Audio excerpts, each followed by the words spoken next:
ঠিক আছে ঠিক আছে, হ্যাঁ হ্যাঁ বুঝতে পেরেছি বুঝতে পেরেছি, ঠিক আছে আমি দেখছি দেখছি দেখছি রাখো। এই আজকে তুই কোথায় গেছিলি? কোথায় যাব, কোচিংয়ে গেছিলাম। একা ছাড়লে এই হয়।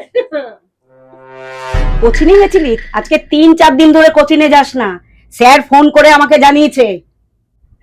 মা তুমি কি জানো, ও রোজ সিগারেট খায়, আমি দেখেছি, আমি দেখেছি। আমি সিগারেট খাই না। তুমি জানো তোমার যে ব্যক্তিগত টাকা চুরি হয়ে যায় 500,000 কে দেয়? বোন নাই, সব বোন নাই, আমি নিজের চোখে দেখেছি। তো জানো না। এ কি শুনছি আমি? তুই টাকা চুরি করছিস, ও সিগারেট খাচ্ছে, এ কি ভগবান, কি আমাকে কি এত কষ্ট করে মানুষ করছে তোদের এই দিনের জন্য? চুপ কর, ফালতু মেয়ে একটা ঝগড়া করে। মিথ্যে কথা বলবি না তুই, মিথ্যেবাদী একটা বুঝি। মা শোনো, ও যে এক্সট্রা ক্লাসের নাম করে যায়, ওখানে এক্সট্রা ক্লাস, ও কোনো এক্সট্রা ক্লাস করে না, ওর প্রেমিক আছে।